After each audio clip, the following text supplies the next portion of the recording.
Rage of the Nightfather. The oldest legends of the world tell the story of its creation, of the fall of Dusk, one of the two divine beings that forge lifeless matter into land, sea, sky, and all the beings that exist upon this earth. They also tell of how Dusk became disgruntled with the firstborn, the children that turned away from him, wanting to forever bask in the warm glow of the goddess Dawn.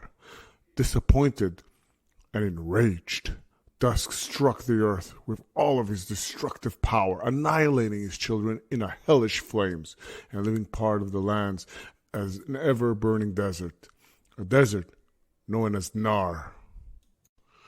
The history of Naar. After the cataclysm, Dusk and Dawn met only once more, to labor together for the last time. Together they created man and gave them free will to choose between the shadows and the light, and an unquenchable need to make the world their own.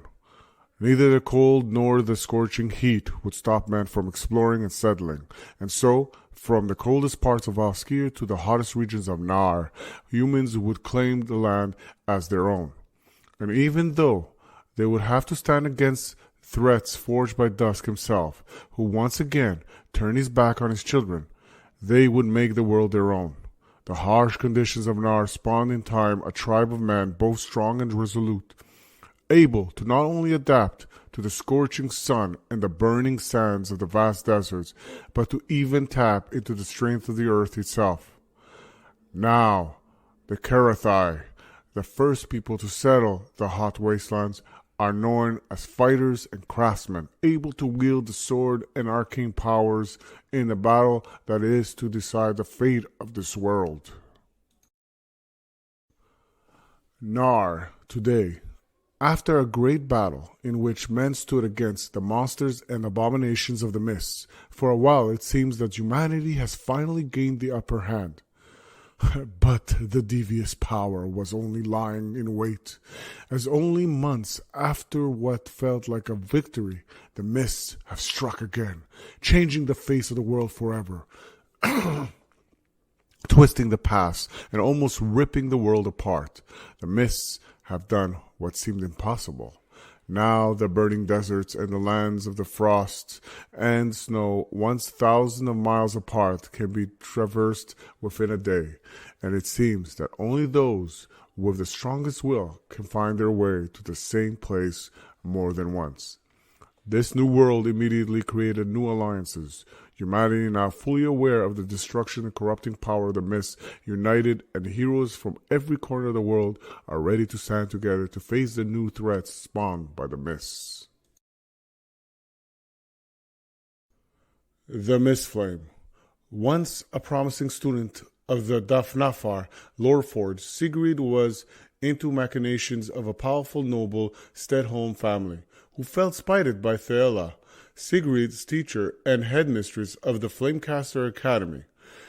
The intrigue resulted in Thela's violent death in a trap that was supposed to destroy Sigrid herself.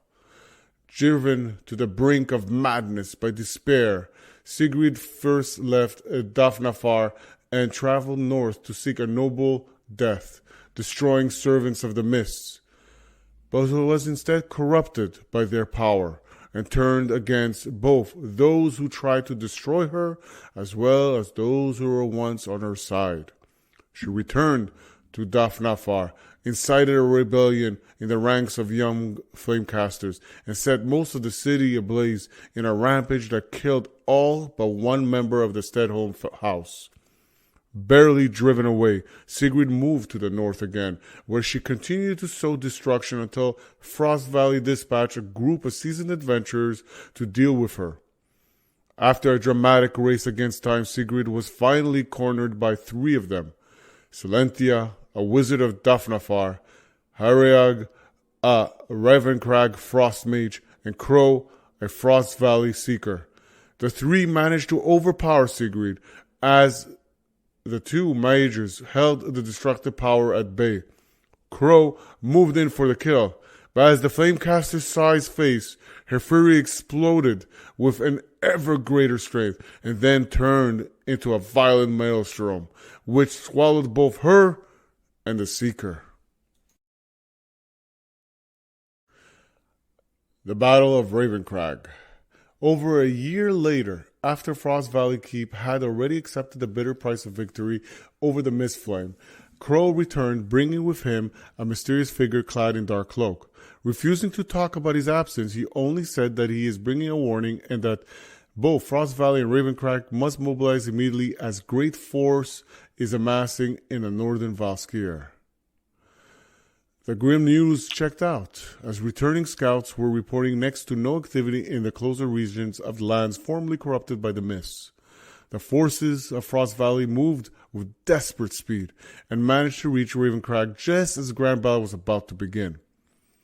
The Ravencrag Furies and Shieldbearers stood together with all who would answer the call, but it became quickly apparent that their chances were slim.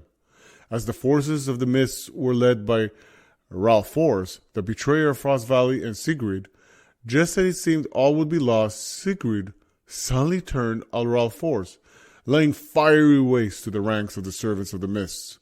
Her betrayal tipped the scales of battle, and despite huge losses suffered by the defenders, Ravencrag did not fall, and a decisive blow was dealt to the mists.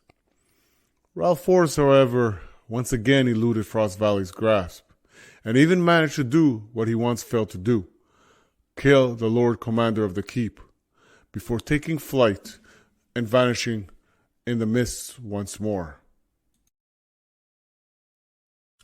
The Dawnfire. Those who saw the moment Sigrid switched sides tell stories of a shadowy spirit being torn out from the body of Sigrid by a sudden surge of energy, originating from the ranks of Shieldbearers.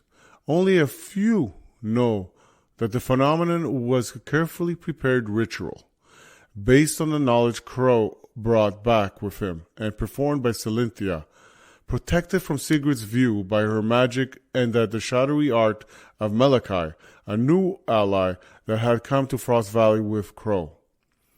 After the battle, Sigrid returned under guard to Frost Valley Keep, where she spent most of the months with priests and lore masters, all astonished by the change she had undergone. Seemingly chosen by Dawn herself, she is now the bearer and guardian of the Dawnfire, a mystical force that has been granted by the goddess to only few mortals. Now as Sigrid joins the ranks of Protector of Valskyr and Naar, she has already let herself be known to the forces of the mist, and even as the dark power strikes at humanity once again, its minions flinch or outright flee as the fiery gaze of the Dawnfire falls upon them.